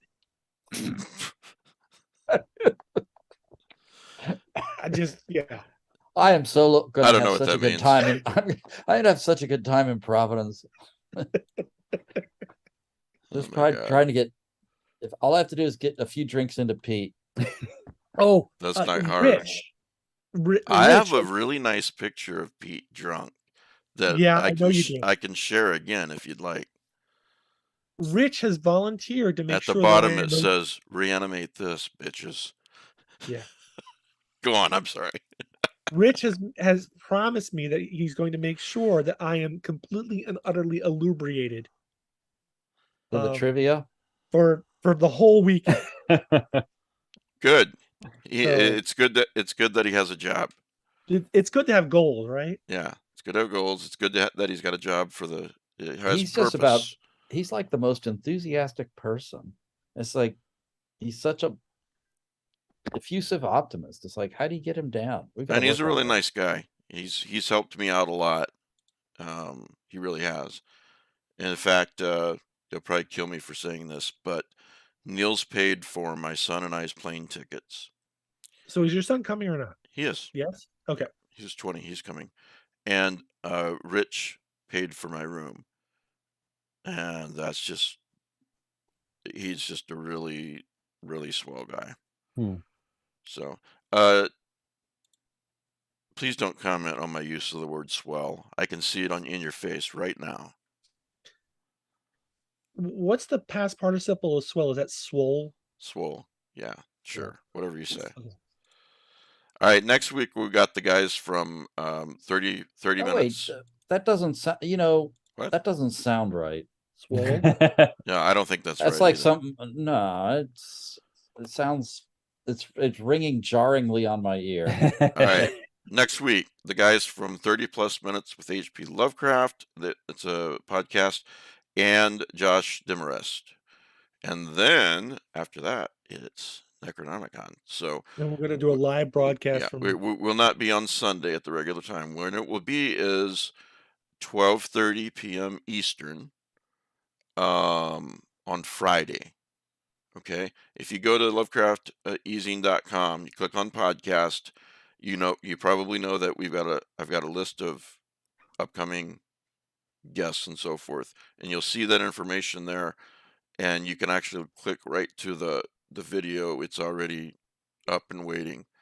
I just clicked it. Says live in 11 days, August 19th at 12:30 p.m. All right. So there's that. The Sunday after Necronomicon, guys, we're not going to have a guest. We're going to discuss Necronomicon, everything that happened, our favorite moments, things like that. So But the Sunday of Necronomicon, we won't have a show at all. we will not have a show at all. It'll be on Friday instead. Okay. Yeah. All Yes. right. So, well, in other words, another show next week. Nothing on Sunday the following week. It'll be on Friday. All right. Just if you forget everything I say, just go to lovecrafteasing.com, click on podcast, scroll down. I have been working very, very hard on trivia. All right. So, bar trivia, I think it's 9:00 Saturday night. Pete, that's going to conflict with my. I don't care. It's not my choice. It's like that special presentation by the HP Lovecraft Historical Society. They're only. What? I'm Okay. sorry. It's not It's I didn't schedule No, it. this is the thing about the convention. You can't do everything. Right. We're gonna see where your priorities are, Carpenter. I will pretend that I'm there. Okay.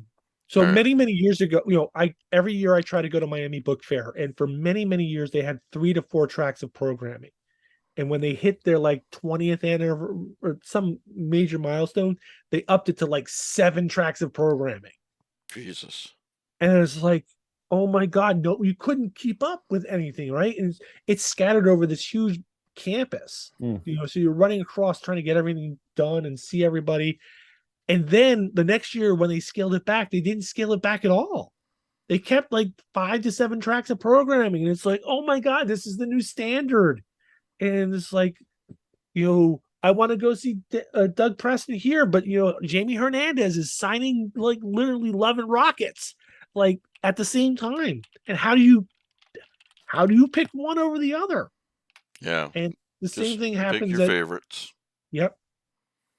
All right, Matt, what are you guys talking about on the side chat with Hector? Hector said Lehman Kessler has ended the Ask Lovecraft character. Oh, okay. I didn't know And he that. thought it might be interesting to talk about on the show with Lehman. Why? I mean, I like Lehman, but what's he gonna say? I'm done. I'm not doing this anymore. Yeah, I mean, I thought it'd be interesting. All right. Well, Hector, you're probably right, and I'm probably wrong as usual. So, and I wasn't making fun of Hector. I want to be clear. I'm making fun of Matt. Sure you were. All right, I'll see what I can do about that, Hector. Is he just moving on to other things, or do we know anything? Well, I guess we won't find out if we don't ask him. He is mayor after all, right? Good point. He's the mayor. He's the Mayor Lovecraft. All right, prize. Okay, remember, it's a set of figurines from Dungeons Drakenhelm, the legendary creatures. If you want to win this never before opened set, just send an email to easyandprizes@gmail.com and put creatures in the subject heading.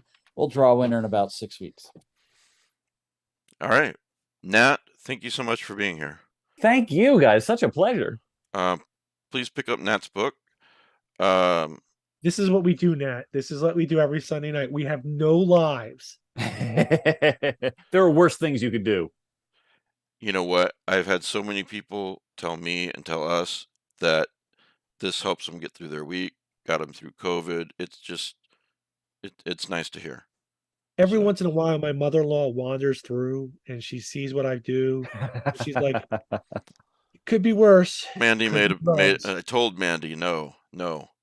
It could be drugs. It just, That's true. I love it. And you guys have now given me a fucking rock opera and at least 2 books that I need to get now. So, I mean, you are kind of drug dealers in a way. we are. I sent you a friend request, and then when you accept that, I'm going to send you another friend request because we have a book trading site. I love it. Yeah, on I'm looking at on this meeting to Facebook, be it's the Arkham Book Exchange. Book Oh, Exchange. amazing. Seriously, for those of you on Facebook, this is a group that Pete founded to exchange, sell books, whatever. Not your books, but like if you have some books you want to get rid of and sell, things like That's that. great. It's an Right, amazing group. This is Pete being a lamprey lurking in Facebook, latching on to innocent people. Look, I'm going to tell you the That's truth. So true. I have a problem. I hit a bookstore probably every weekend, Mm-hmm. and I buy a shit ton of books. This is like the online version of Pete's bookstore, but he's also allowing other people to sell books there too. Is there one you're chasing? Do you have a white whale that you still haven't found yet that you're hoping one day someone Action on Facebook Comics is like... #1. That'd be pretty nice. It has been my experience that anytime I say this is my white whale, I achieve that find. Can you That's get a good me Action superpower. Comics #1? I'll work on it. But So you're not going to sell it to me though. You're going to give it to me, right? No, I've sold signed copies of first edition of Dune. I've sold first edition of Harry Potter. I've sold one of the things that got me started was the 3-volume first set of Lord of the Rings trilogy. Wow. Things have come and gone through my hands.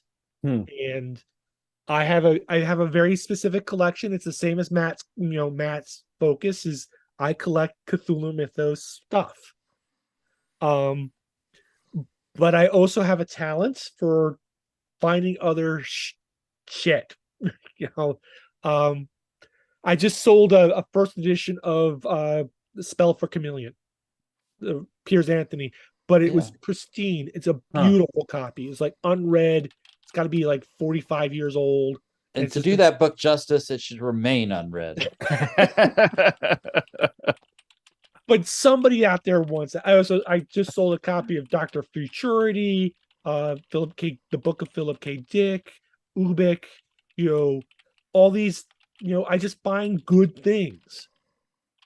And I love it. And I can't leave them behind. When you find a first edition of the Books of Blood for $1, you don't leave it there. You find it a good home. Mm-hmm. Yeah. All right. So, anyway, Mary, An Awakening of Terror. First edition, right there. That's right. Yeah, first edition. It's a Nightfire book, right? It is, yeah. Yeah. Very nice cover. And Velo in print, Kindle, Audible, and thank you, Nat, for being here. Thank you. Thank you for having me. Yeah. Hope you'll join us again sometime in the future. Absolutely. Especially when your next book comes out. Email me or when it's about to come out. So, It's a date. all right.